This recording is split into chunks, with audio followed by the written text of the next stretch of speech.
Kapit sa patalim na nga itong si Moira at frustrated na siya. Gusto na niya makawala sa loob ng kulungan lalo't marami na siyang hirap at pasakit na naranasan dahil sa mga kamay nitong si Madam Lotus. Kaya naman ang ginawa niya, kinaibigan niya ang mga tao doon sa prisuhan at nalaman niya ay walang ibang makakatulong sa kanya kundi sa isa pang naghari-harian sa loob ng kulungan itong walang iba kundi itong si Ninang.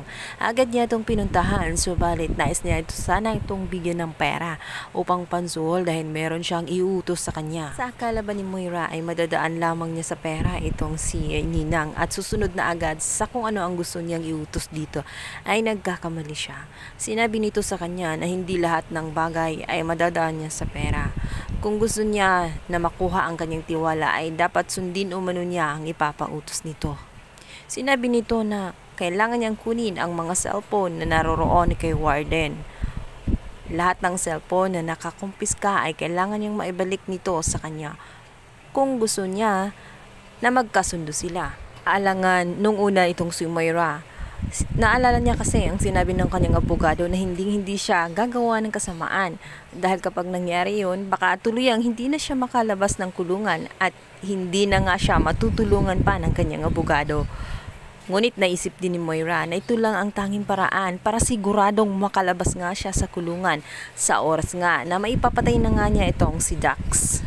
Naman itong si Moira ay kumapit na nga ng tuluyan kahit alam niyang delikado ang kanyang gagawin dahil sa oras nga na mabuko siya ni Warden ay tiyak na lalong bibigat ang kanyang kaso at siyang magiging dahilan na hindi na nga siya tuluyang makalaya.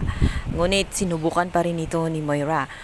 Pumasok siya sa loob nitong opisina ni Warden. Dahil sa likas na masamang tao nga itong si Moira ay madali lamang niyang nagagawa ang inuutos ni Ninang sa kanya.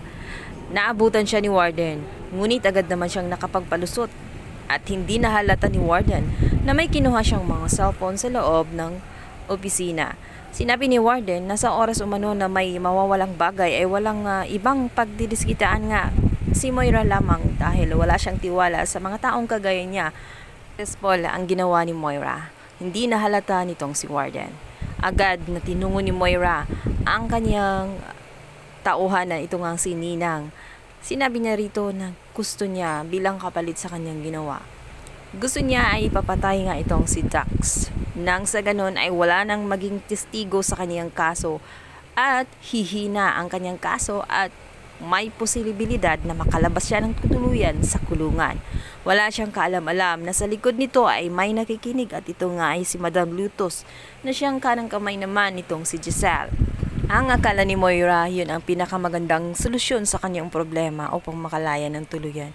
Ngunit sa kanyang ginagawa ay lalo lamang siyang madidiin sa kanyang kaso.